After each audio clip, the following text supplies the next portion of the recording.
Certo, certo. Ottimo.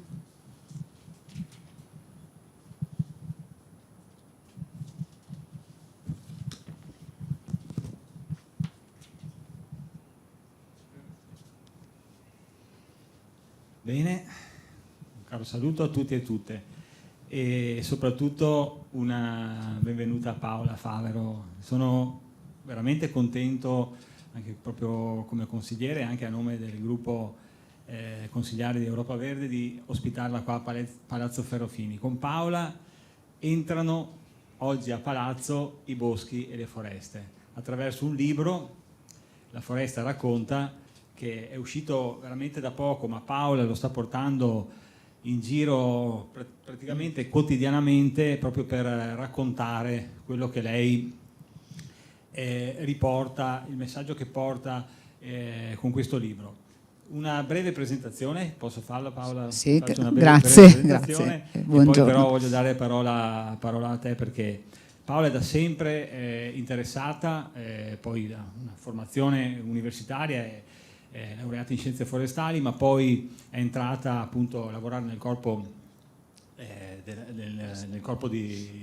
forestale di Stato, che poi è diventato appunto Carabinieri Forestali, ed è sempre lavorata e si è impegnata in ambito di boschi e foreste, ma non solo, perché poi Paola fa parte del GISM, il gruppo italiano scrittori di montagna, ha scritto molti altri libri, non elenco, non faccio la lista perché sono molti, e appassionata da sempre di montagna, alpinista, poi sempre attiva anche con il CAI, ha fondato, io lo definisco un movimento culturale, scientifico-culturale in Silva, molto interessante, con tantissimi soggetti di varie estrazioni di tipo artistico, scientifico, culturale, filosofico, che vuole portare l'attenzione proprio sul bosco, sulla foresta, sull'ambiente in generale. Ecco. Ha sempre lavorato in vari distretti, diciamo, naturalistici, forestali, Cansiglio, Asiago, Lagordino, il Cadore, e in ambito di riserve naturali e foreste demaniali. Per cui Paola, per me è importante che tu sia qua, proprio per il fatto che conosci in maniera approfondita, viscerale, anche proprio da un punto di vista affettivo, la nostra regione, i boschi della nostra regione, del nostro arco dolomitico del Veneto, e non solo, poi anche parleremo comunque di boschi di tutto il mondo, anzi, e io qua entriamo nel punto, nella prima domanda, perché con questo libro tu fai un viaggio, diciamo, dei boschi e delle foreste di tutto il pianeta, passi per la Tanzania, il Madagascar, vai in Amazzonia, passi per l'Himalaya, passi per il Giappone, raccontando le esperienze, quello che hai visto nei tuoi viaggi, ma anche facendo delle considerazioni molto importanti. Però prima di partire in questo lungo viaggio, io partirei dalle nostre origini, dalle nostre tradizioni, dal nostro Veneto, perché proprio il primo capitolo parla proprio del perché è così importante leggere la storia legata alle foreste e legata alle nostre tradizioni venete.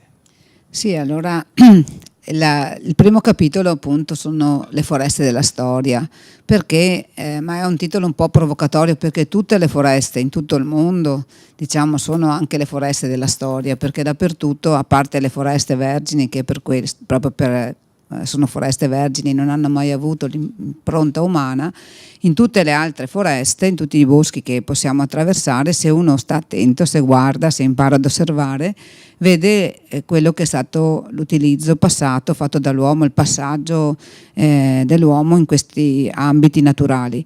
È molto bello, perché tante volte noi vediamo la foresta solo come un insieme di alberi, magari di specie botaniche, ma in realtà la foresta racconta tantissime altre cose, per cui facendo una semplice passeggiata anche nelle nostre, dalla Pedemontana alla zona appunto delle Prealpi alle Dolomiti, possiamo vedere dove c'è stato per esempio l'utilizzo del carbone, le aie carbonili, i sentieri da cui si portava giù il carbone, per esempio, addirittura nei nomi. È bellissima la storia, la toponomastica ha tantissime volte prende i nomi proprio dall'utilizzo che si faceva.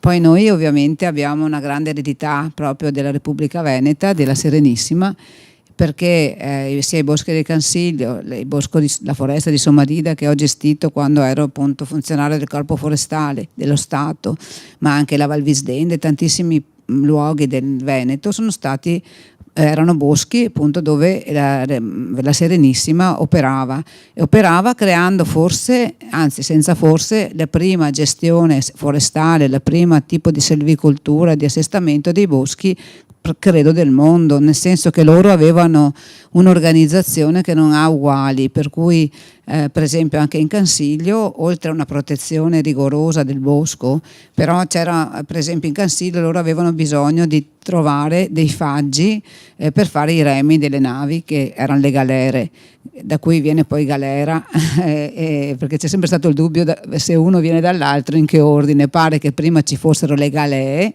che sono le navi veneziane, dove venivano messi a remare prima anche persone qualsiasi, ma anche poi anche galeotti o comunque persone appunto che erano condannati o erano schiavi o questo tipo, e quindi da lì è diventato galera e di conseguenza la prigione chiamata anche galera. Ma questi remi erano lunghi, dovevano essere lunghi da 13 a 17 metri, quindi e remavano insieme queste persone, o 3 a 3 o più, e per avere un remo del genere che avesse una forza incredibile, perché ovviamente poi la forza dell'acqua era notevole, doveva essere un pezzo unico con una fibra ottima, e loro avevano già capito che per avere remi di questo tipo dovevano avere faggi grandi, quindi non i faggi che siamo abituati a vedere quando vengono acceduati i boschi, ma faggi di alto fusto, e che per avere sempre il prodotto che ricercavano dovevano mantenere il più possibile il bosco integro, la struttura del bosco, quindi non per esempio devastarlo con un taglio raso o indebolire il bosco, ma cercare di prelevare le piante in modo che la foresta, il bosco rimanesse quasi intatto, senza che si vedesse appunto l'intervento umano. Quindi da qui è nato un po' il taglio saltuario, che è il taglio più diciamo simile a quello che fa la natura. Un taglio saltuario per piede d'albero, taglio cadorino, così viene chiamato, è nato qui in Veneto, e consiste nel tagliare una pianta qui, magari una pianta un po' più lontano, un'altra pianta a 100 metri, in modo da che alla fine il bosco sembra che non dico sia completamente intatto, ma l'impatto è molto leggero. E in questo modo si imita un po' quello che farebbe la natura. La natura come fa? Cade una pianta perché magari è vecchia o perché è malata, si apre una piccola radura dove è caduta, qui cadono i semi delle piante intorno e ritorna di nuovo un gruppo di piante più giovani, e in questa maniera qui in modo naturale il bosco si perpetua. Naturalmente da questo tipo di intervento, adesso faccio un po' di salti perché non abbiamo tempo, è nata la selvicoltura naturalistica, perché c'è una selvicoltura detta produttivistica, che vuol dire che questo è stato fatto negli anni per esempio della guerra, subito dopo la prima guerra mondiale. In quegli anni lì si cercava di avere più produzione possibile, facendo anche degli interventi sbagliati, sia di taglio, magari tagli raso, tagli eccessivi, ma anche di rimboschimenti come l'abete rosso, che sappiamo tutti adesso essere un po' stato devastato dal bostrico in tutto il Veneto, ma in tutte le Alpi e anche in tutta Europa. Perché? Perché si sono piantate specie, tutte la stessa specie, tutte la stessa età, e chiaramente un popolamento del genere è molto più debole, molto più diciamo sensibile agli attacchi dei parassiti. Pensate che in natura non esistono, se non ai limiti vegetazionali, cioè di altitudine, non esistono popolamenti di una sola specie, monospecifici e coetanei. Esistono popolamenti, basta che uno vada in un bosco naturale e vedi piante di tutti i tipi che si mescolano, si intrecciano, cespugli, piante di tutte le età. Non esiste assolutamente mai una sola specie, proprio perché non è utile. Il bosco di una sola specie è molto più sensibile appunto agli attacchi dei parassiti, ma pensate solo al fatto come si distribuiscono male anche gli elementi nutritivi, perché una stessa specie ha bisogno degli stessi elementi e quindi va in concorrenza. Le radici sono tutte allo stesso livello e quindi c'è mal distribuito anche lo spazio. Invece se io mescolo piante diverse, con una con le radici profonde, una più superficiale, un'altra che sta a metà, insomma la natura in genere, dovremmo guardare la natura per fare gli interventi migliori che possiamo. Intanto grazie Paola, perché abbiamo capito come è organizzata la Repubblica Serenissima e come organizzava appunto il taglio, il trasporto della legna. Poi sul trasporto anche sarebbe da parlare, ma lì ci vorrebbe... E di fatto adesso ci anticipi che comunque l'organizzazione è cambiata, cioè le foreste, i boschi e le foreste vengono sfruttati in maniera, diciamo così, più estrattiva, ma forse meno rispettosa rispetto a un tempo, quello che la tradizione, ma di fatto la tradizione è legata poi a una conoscenza, no? Approfondita. Vuoi parlarci invece del bosco vetusto, cioè cosa si intende per foresta vetusta e perché è così importante che grandi alberi e alberi molto longevi siano all'interno di questo equilibrio? Spiegaci un po' in parole povere, insomma, in maniera così, poi sappiamo che quello che diciamo è solo per attirare un po' l'attenzione, la curiosità e per poi poterlo approfondire, perché adesso purtroppo non possiamo raccontare tutto il libro, però ecco, dare alcuni spunti sull'importanza appunto della presenza di questi grandi alberi e di questo equilibrio all'interno della foresta. Sì, allora torno un attimo indietro perché per chiarezza, allora prima vi dicevo che c'è stata una fase di silvicoltura produttivistica, poi negli anni diciamo 80, 90, 2000 si è passati a una riscoperta diciamo comunque di proprio silvicoltura naturalistica. Sono gli anni in cui sono cresciuta anch'io, sia con l'università che poi col mio lavoro, perché si è visto che facendo un tipo di intervento troppo pesante sui boschi si erano destrutturati, rovinati molti popolamenti, quindi si è seguito quel tipo di silvicoltura lì. Attualmente siamo in una fase di nuovo di grossi problemi perché da una parte si vorrebbe perseguire la silvicoltura naturalistica, quindi continuare su quella strada per anche e soprattutto preservare la biodiversità, perché il valore più importante, diciamo, i boschi ci danno molti servizi ecosistemici, ci danno ovviamente l'assorbimento del CO2, produzione di ossigeno, ma soprattutto creano il clima, mitigano il caldo che adesso è terribile. Nel bosco c'è veramente una differenza di temperatura notevole tra sotto le piante, appunto dentro un bosco, ma anche dentro un parco cittadino, anche sotto gli alberi che noi possiamo piantare in una città rispetto a fuori. Pensate che anche quelle macchinette che mettono vicino ai bar, che producono umidità e creano un po' di refrigerio d'estate, copiano esattamente l'evapotraspirazione che fanno gli alberi, quindi molto meglio però un albero che ci dà l'ombra e crea anche questo tipo di ambiente più fresco, più umido.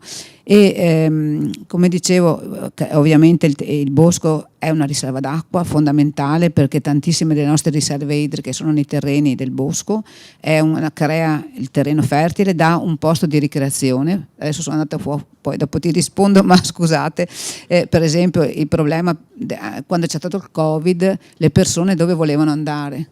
È fondamentale, perché delle volte uno diceva un uso turistico, ricreativo, sanitario del bosco è fondamentale nella nostra società, ne abbiamo bisogno, per cui abbiamo bisogno del parco cittadino. Quando c'era il Covid si andava in cerca di andare vicino agli alberi, di andare in un parco, oppure chi poteva di andare in un bosco, quindi è una cosa fondamentale. Ma la cosa ancora più importante è che nel bosco è conservata la biodiversità. L'80% della biodiversità ancora presente sulla terra è nelle foreste e nei boschi, e più i boschi sono vicini a quelle che sono le foreste vergini, più conservano biodiversità. Per cui è chiaro che un bosco coetaneo e monospecifico di abete rosso ha poca biodiversità, basta entrare, si vede che sotto non c'è nulla. Ma se noi abbiamo un bosco misto, un bosco vetusto, appunto, un bosco che si avvicina di più a quello che è il bosco naturale, la biodiversità è molto più grande. Allora cosa è successo? Che negli anni si è cominciato a livello europeo ma mondiale a vedere che i boschi vetusti sarebbero questi boschi, e tante volte anche semplicemente boschi abbandonati o boschi protetti da vari paesi insomma d'Europa e del mondo, ma boschi in cui si lasciano gli alberi anche vecchi, anche gli alberi secolari, gli alberi che magari sono anche quelli che cadono per terra, il legno morto, cioè si lascia il bosco seguire la sua strada senza più intervenire, e questo bosco pian piano torna ad essere sempre più simile a una foresta vergine. Tante volte noi abbiamo delle idee dei preconcetti, no? Per esempio il fatto che perché dobbiamo sempre, anche dopo, non so, dopo Vaia, sono cadute tante piante, c'è stata una grande distruzione. Giustamente bisogna cercare di tirar via tutto quello che si può di buono per utilizzarlo, anche con il bostrico. Una pianta bostricata è buona per anche legno da opera, basta prenderla in poco tempo. Ma quelle piante che crescono in alto, nei posti più lontani, nei posti più irraggiungibili, io trovo veramente penalizzante per l'ambiente, per il bosco, per esempio, costruire strade dappertutto, aprire piste forestali ovunque per andare con la scusa che bisogna tirare via le piante. Non bisogna assolutamente, chi ha detto che bisogna?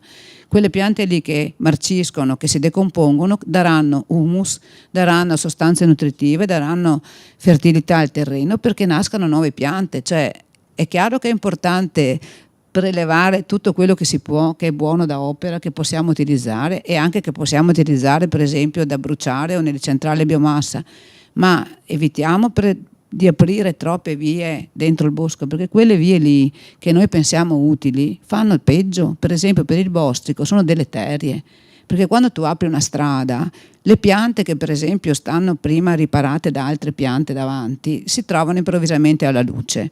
Sono già molto indebolite da un clima troppo caldo, troppo diverso da quello ideale per loro. Vengono improvvisamente messe ancora più al caldo, ancora più alla luce, si stressano, si indeboliscono.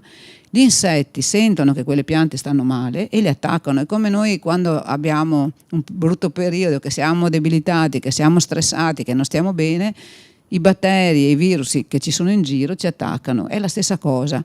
Io purtroppo devo dire, mi dispiace dirlo, ma la mia riserva, dico mia perché ero veramente legata a Somadida, è completamente devastata, cioè non esiste più. Pensate che è arrivato, è una cosa che non me ne do ragione, è arrivata a noi dai tempi dei veneziani, ancora con alberi bellissimi, ancora con una struttura molto bella, a parte un paio di particelle che erano state tagliate durante la guerra, ed era considerata la più bella foresta del Cadore. Se voi andate a vederla adesso, in 4-5 anni è praticamente scomparsa, ce n'è rimasto qualche piccolo nucleo. Il 50-60% degli alberi sono morti attaccati dal bostrico. Ma come è entrato quel bostrico? È entrato un po' perché ce n'era in giro, ma come in tutta la valle d'Ansiei. Ma tanto è entrato proprio perché sono stati fatti dei tagli sconsiderati lungo la statale che sale o provinciale che sale da Auronzo a Misurina e poi scendi a Cortina, perché hanno tagliato lungo la strada 10 metri di alberi e 10 metri per mettere in sicurezza la strada. Questi alberi stavano benissimo, non avevano nulla. Tagliandoli, quelli dietro si sono trovati improvvisamente scoperti. L'anno successivo erano tutti ammalati. Io ho documentato tutto questa cosa qui, è una roba gravissima.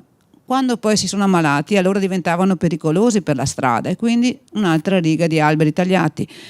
Un po' alla volta il bostrico si è introdotto nella riserva sempre di più e ha completamente distrutto anche gli alberi che stavano bene, perché poi quando la massa di insetti è enorme, è chiaro. Perché dico queste cose? Perché pur comprendendo che Veneto Strade o chi insomma ha fatto questi tagli, ognuno fa il suo lavoro, ma è troppo poco considerato la competenza che cioè sulle cose. Il bosco non è un'opera di cemento, qualcosa che puoi costruire, puoi mettere e togliere, è un ecosistema e quando lo vai a toccare dovresti affidarti o chiedere almeno un parere a forestali, a persone che conoscono la materia. Invece mi dà l'impressione che tante volte tutti sanno tutto sul bosco, sembra quasi che non esistano le scienze forestali che noi abbiamo studiato, che sono invece estremamente complesse. No, ci stai dando delle sollecitazioni molto interessanti, tra l'altro un approccio che dovrebbe essere olistico, pluridisciplinare, pluriprofessionale, anche perché la strada, in questo caso stiamo parlando proprio di strade silvopastorali, che stiamo discutendo anche in aula proprio in queste settimane, abbiamo iniziato ieri e andremo avanti con questa legge 189, che di fatto non è solo un tracciare linee, no? O certo, una progettazione di tipo ingegneristica, ma dovrebbe essere invece, come dici tu, fatta da un gruppo, ripeto, pluriprofessionale. Su questo ed è molto interessante anche l'approccio che dici, la foresta comunque, anche se ha una sollecitazione di patologie, no? però poi ritrovo un equilibrio. Ecco, su questo ritorno solo un attimo, perché è un tema che a me veramente interessa tantissimo, quello degli alberi secolari. Tra l'altro sì. parliamo di anche alberi monumentali, perché in Italia sapete che abbiamo un registro nazionale di alberi monumentali, ce ne sono censiti più o meno quasi 4.500 censiti, per cui vuol dire che almeno 1.000.000 ci sono, ma noi non sappiamo, non sono censiti, perché poi anche su questo c'è tutto un regolamento e c'è il privato oppure l'amministrazione locale che deve fare una richiesta, è tutto un procedimento di tipo burocratico per censirli. Ecco, qual è l'importanza dei grandi alberi e ti spiego anche il perché. Qual è l'importanza all'interno di questo equilibrio delle foreste, dei boschi, ma nello stesso tempo, e questo è veramente un tema che mi sta a cuore, in un contesto di bosco urbano, cioè di cura e sostegno del verde urbano, che è un'emergenza assoluta anche proprio per i cambiamenti climatici e l'adattamento che dobbiamo fare anche in un contesto urbano. Io mi rendo conto che abbiamo degli alberi secolari nelle nostre città del Veneto, e purtroppo questi alberi intanto vengono continuamente tagliati, perché il privato, rispettando la legge, ha la possibilità di tagliarli. Se quest'albero dà fastidio, deve fare dei lavori, può tagliarli. Allora, su questo io penso che sia il privato che sia, diciamo, il cittadino, la cittadina medio, non si rende conto dell'importanza degli alberi e quali funzioni hanno questi grandi alberi, questi alberi secolari, chiamiamoli anziani, legandoli un po' umanizzando gli alberi. Sono quelli che conoscono la storia dei nostri territori, hanno visto passare la storia, conoscono com'era il paesaggio, no, dei nostri territori. Ecco, l'importanza di questi alberi è l'importanza di tenerli lì, perché sono una risorsa per tutti, non solo per il privato che li taglia, ma per tutti. E se ci spieghi, fai un collegamento tra l'importanza di questi grandi alberi, alberi secolari, alberi monumentali nella foresta, ma anche in un ambito urbano. Ecco. Sì, allora parto dalla foresta, così chiudo anche il cerchio del discorso di prima. È chiaro che se io immagino la foresta come un mondo di biodiversità, voi fate finta di vedere, come dire, proprio uno spazio, un cubo di biodiversità, no? Che questo cubo è delimitato dalla lunghezza e la larghezza del bosco, del perimetro del bosco, e dall'altezza.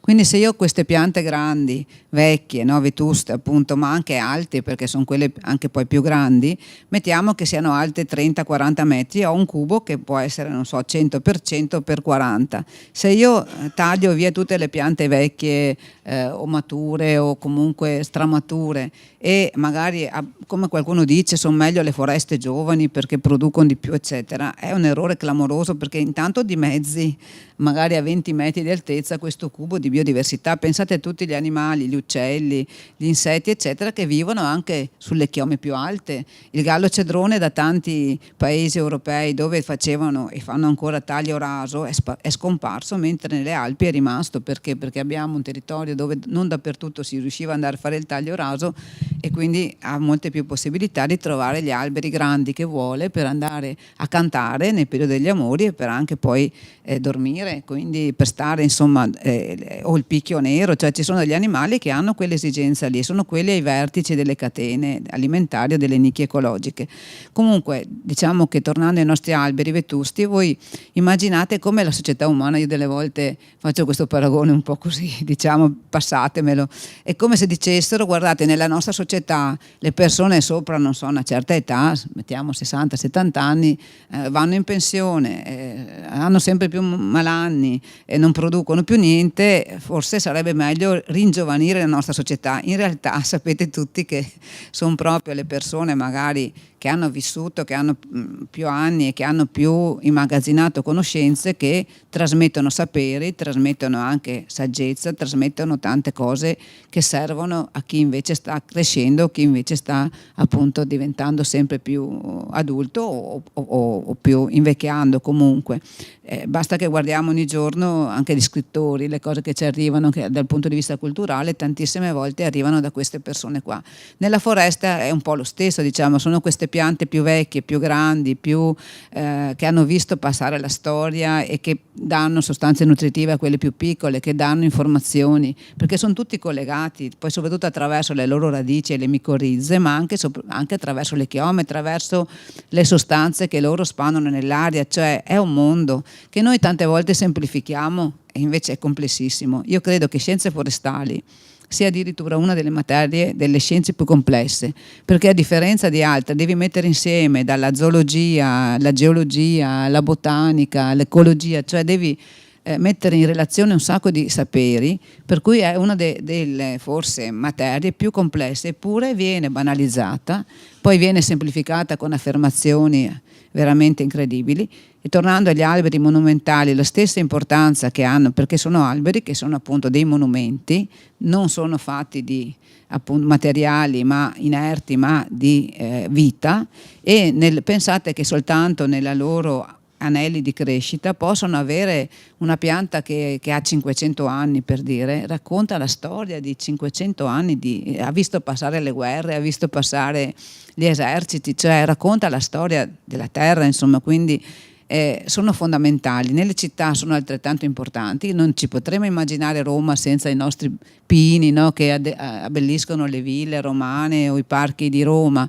Ci sono delle città che hanno anche nei giardini e nei parchi delle caratteristiche particolari. Io mi rendo conto purtroppo che con gli eventi climatici estremi, con i venti che ci sono adesso, a volte queste piante possono creare dei problemi, però bisogna sempre andare con molta cautela, prima di tutto valutare se sono sane o malate, perché questo è prioritario, e poi ovviamente dove stanno, perché se io ho questi alberi in mezzo a un parco, in mezzo a un luogo dove non ci sono problemi, non ha nessun senso tagliarle. Ovviamente se c'è una pianta pur vecchia, pur monumentale, diciamo, che purtroppo è in un luogo proprio pericoloso, devo valutarlo, perché non posso adesso, io sarei per tenerle tutte, però sono oggettivamente consapevole che con i venti che ci sono adesso purtroppo a volte anche un albero così può cadere. L'importante comunque è intanto sostituirle sempre. Ho visto un intervento che mi avevano mandato da valutare a Roma, vicino a un cimitero, stavano tagliando i vecchi cedri che c'erano e hanno piantato dei nuovi piantine di cedro già un po' grandi, no? Allora, secondo me un intervento così può essere davvero utile, perché hanno sostituito dei cedri molto vecchi, belli ma pericolosi perché avevano la chioma molto grande, con dei cedri di un ibrido tra Atlantico e Deodara che mette insieme le caratteristiche dei due e con una chioma un po' più contenuta, quindi creando lo stesso tipo di ambiente che c'era prima, però mettendo un tipo di pianta, una specie, diciamo, una sottospecie che è un ibrido che può resistere meglio al vento. Allora la cosa importante è che quando si tagliano alberi, intanto si tagliano solo se è indispensabile, e poi soprattutto che venga subito ricreato un ambiente verde come era prima, e nelle città più noi mettiamo alberi sicuramente più aiutiamo il clima ad essere sopportabile. D'altronde siamo in Veneto, no? E quando noi diciamo beviamo un'ombra de vin, non so se tu lo sai, l'ombra de vin si chiama così perché andavano i vecchi, si sedevano sotto un albero, cioè all'ombra, a bere il bicchiere di vino, non stavano sotto il sole cocente, e quindi da lì è venuto questo nostro modo di dire bevi un'ombra de vin, per dire, no? Quindi non è che scopriamo delle cose nuove. Interessante. Allora, intanto questo concetto, la pianta giusta al posto giusto, è un concetto fondamentale, soprattutto in un ambito di cambiamenti climatici, e poi il concetto di sostituire la pianta che tagli. Anche questo è fondamentale, perché se la sostituisci, certo, quella pianta prenderà e riprenderà dopo magari un secolo, dopo 2 secoli, dopo 3 secoli, il ruolo del predecessore. Se tu fai un parcheggio, lì non ci sarà più la pianta. Bellissima questa immagine che hai detto, che gli anziani della foresta sono quelli depositari di tradizione, informazioni, ricchezza per le nuove generazioni di alberi. Questo è e ti ringrazio per questo messaggio, perché me lo ricorderò. E un altro concetto, prima e dopo andiamo a fare un po' un viaggio, non su tutti i paesi che citi, ma almeno su uno andiamo a visitarlo. C'è un concetto che tra l'altro è attuale, perché io riprendo sempre proprio le cose concrete, no? Cosa sono successe, e proprio in questi giorni in aula, in Consiglio regionale, è venuta fuori questa osservazione. Il concetto di bosco pulito, se un bosco è tenuto dall'uomo, come dire curato, è un bosco pulito. Se un bosco, come hai detto tu prima, un bosco spontaneo, una foresta spontanea, che è abbandonato, che tra l'altro il concetto di abbandonato a chi? A se stesso, no, è un bosco sporco, è un bosco, addirittura si dice, si lasci il bosco così com'è. L'essere umano ha il dovere di prendersi cura del bosco, perché se lo lasci così com'è, vengono fuori cespugli e rovi che non puoi neanche andarci dentro. Questa è stata l'osservazione, testuali parole. Ecco, vuoi darci un po' di chiarezza su questo concetto? Perché è molto interessante capirlo, questo concetto. Ci sono tante cose. Allora parto da una cosa fondamentale che è importante dire. Allora, questo qui assolutamente, il bosco non ha bisogno dell'uomo, sta benissimo anche da solo, anzi sta meglio. La foresta dell'Amazzonia, finché non siamo andati a tagliare, stava molto meglio di adesso, ma tutti i boschi del mondo, finché l'uomo non li tocca, stanno molto meglio, perché loro riescono a sfruttare al massimo le risorse dell'ambiente dove sono, dando il massimo di produttività e il massimo di resilienza. E questo vertice, insomma, delle due cose è nelle foreste vergini. Dopo ovviamente a cascata, man mano che il bosco è più antropizzato, più artificiale eccetera, queste due cose vanno diminuendo drasticamente, soprattutto la resilienza, cioè la capacità di resistere agli avvenimenti esterni avversi. Mentre l'uomo invece sì, ha bisogno del bosco. Quindi quando sentite dire qualcuno che bisogna andare a pulire il bosco, bisogna andare a tagliare, non esiste, non bisogna proprio niente. Noi abbiamo bisogno di tagliare perché ci serve il legno, ci serve la legna da ardere, ci serve il legno da opera, e quindi noi uomini abbiamo bisogno del bosco, non viceversa, ed è giusto che ne abbiamo bisogno, come abbiamo bisogno di tante altre cose. C'è modo e modo di utilizzarlo, se lo usiamo con parsimonia, con cura, con attenzione, cercando di preservarlo nel momento stesso che anche lo usiamo, questa cosa funziona. Se noi lo sfruttiamo troppo, lo roviniamo, lo degradiamo, dopo il bosco ovviamente non sarà più quell'ecosistema che ci dà tutti i servizi, che io ne ho elencati solo alcuni che vi dicevo prima. Quindi è fondamentale prima di tutto questa cosa. A questo punto, quando noi parliamo di bosco sporco o pulito, perché non è che tutte le cose che succedevano una volta fossero corrette, no? Una volta si sfruttava tutto. Io vedo camminando ci sono le casere addirittura in posti dove adesso bisogna quasi andarci con la corda. La montagna aveva gente ovunque, tagliavano dappertutto, utilizzavano i pascoli, in alcuni posti molto bene, in altri posti sfruttando anche troppo. Quindi il bosco pulito vuol dire che quando appunto una volta c'era bisogno di tirare su tutto, di usare qualsiasi pezzo di legno che cadeva, certamente il bosco non aveva più niente sotto, non aveva legno morto, non aveva legno marcio, non aveva i rovi o i cespugli che crescevano. E quando noi parliamo di bosco sporco, io lo dico anche nel libro, a me invece il bosco tra virgolette sporco nel senso che è pieno di cespugli, è pieno di piante, è pieno di vita, per me è un bosco bello. Naturalmente un'altra cosa sono i rovi, perché bisogna stare un po' attenti. I rovi dove vengono? I rovi, come anche, non so, quelle piante, la clematide, che è quella pianta, quella liana, un po' che si vede, o l'edera quando è eccessiva, vengono quando un bosco è stato usato dall'uomo, utilizzato anche tanto, e poi abbandonato completamente. C'è questa fase di transizione in cui c'è un tipo di bosco secondario ovviamente che si deve trovare di nuovo un suo equilibrio, e ci mette tantissimi anni. In quella fase lì, nei posti troppo aperti dove si è tagliato troppo eccetera, entrano i rovi, se siamo al sole soprattutto, quindi ci sono degli ambienti in cui è pieno di rovi, ma è una fase che poi il bosco supera, un po' alla volta arrivano le piante più esigenti, quelle definitive, che poi creeranno la foresta cosiddetta climax, quella più adatta a quell'ambiente lì. Naturalmente cosa abbiamo noi uomini? Tanta fretta, abbiamo sempre tantissima fretta, vogliamo vedere tutto subito. Il problema, anche questo è un altro tema fondamentale, il bosco ha bisogno dei suoi tempi.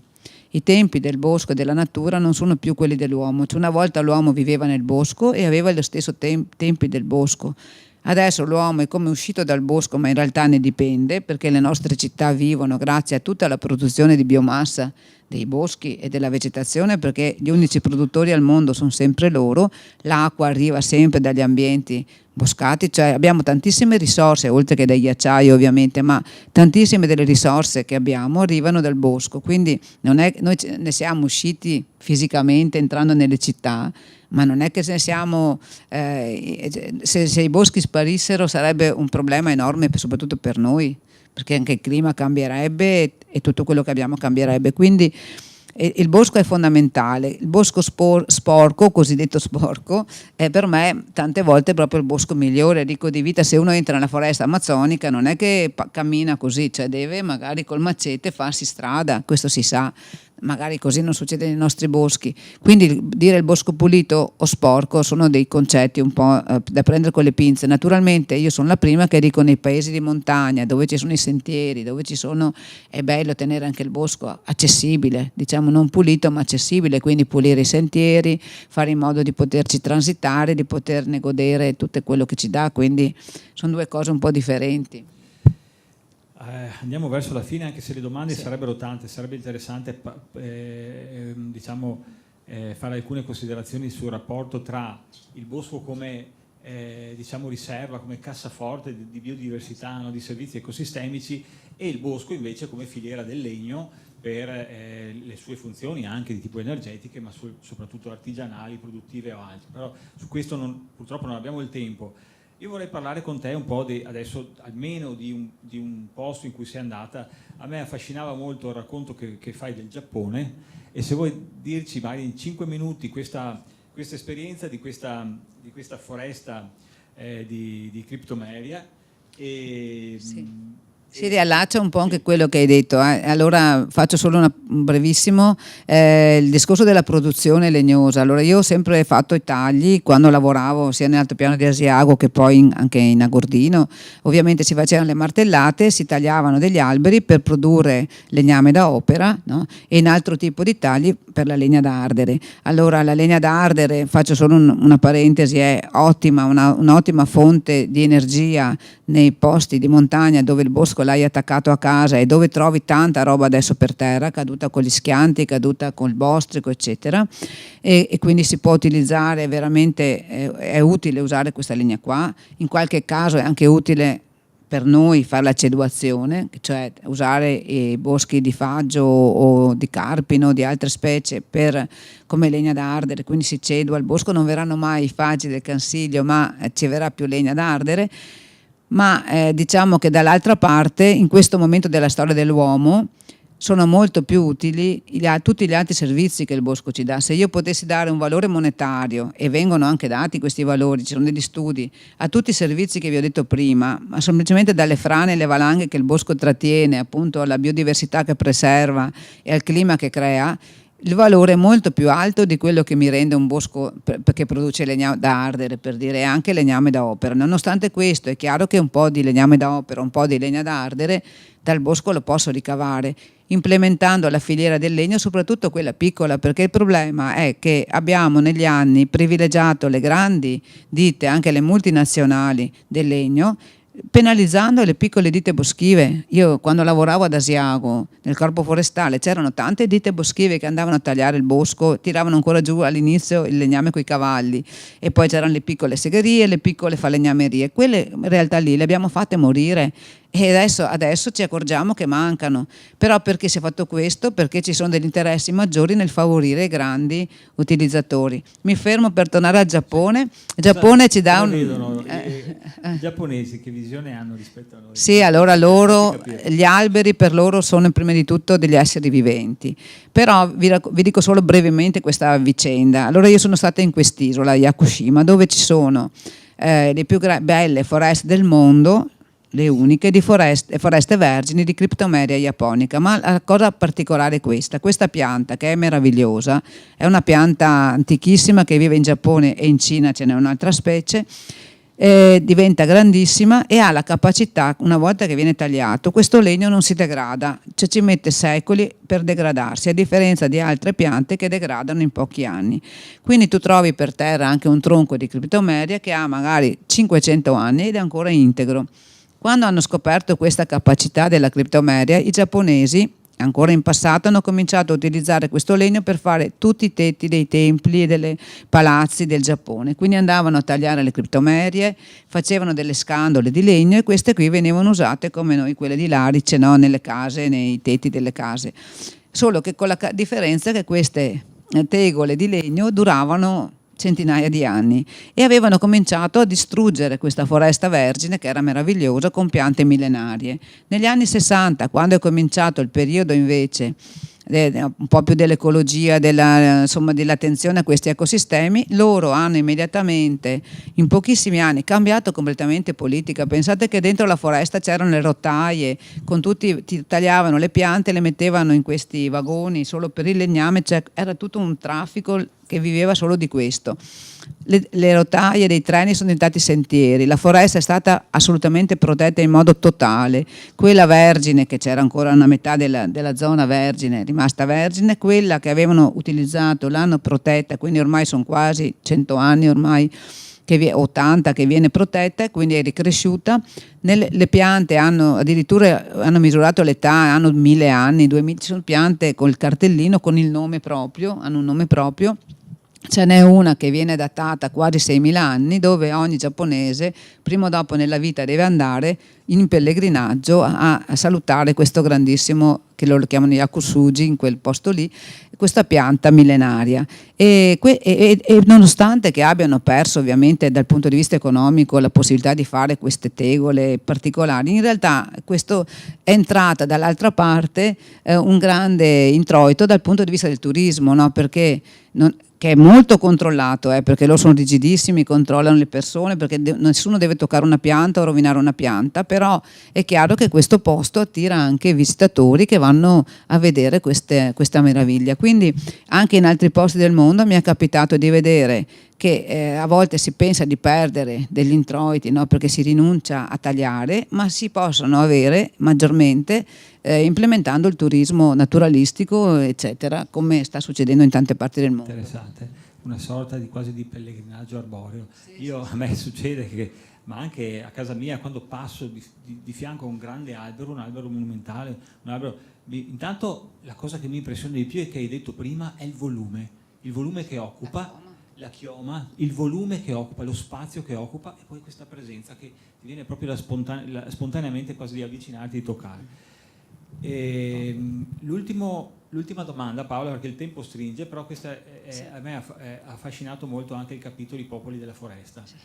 Allora, qual è il messaggio un po' di questo capitolo e qual è l'importanza di sentire questo messaggio dei popoli della foresta? Sì, allora devo dire che il bosco e le foreste sono piene di cose, come vedete, ci va dentro di tutto, dalla storia all'arte alla cultura, ma ci sono ancora dei popoli, in particolare non solo in Amazzonia, mi è capitato anche in Cambogia o in altri paesi del mondo, ci sono ancora pochissime persone, sono molto pochi al mondo, ma dei popoli che vivono ancora a stretto contatto con la foresta, immersi nella foresta e vedono, come non facciamo più noi, la foresta come la loro casa. Questa cosa è fondamentale. Noi siamo nati nel bosco, l'uomo, la specie umana è scesa dagli alberi e il bosco è stato sempre la nostra casa. Purtroppo abbiamo perso questa dimensione, loro ce l'hanno ancora e riescono a trasmetterla. Allora mi è successo di conoscere un grande personaggio che è David Kopenawa, che forse qualcuno di voi ha sentito, è rappresentante più importante di tutti i popoli indigeni dell'Amazzonia, è stato anche dal Papa l'anno scorso e io l'ho conosciuto appunto lì a Vittorio Veneto in Consiglio,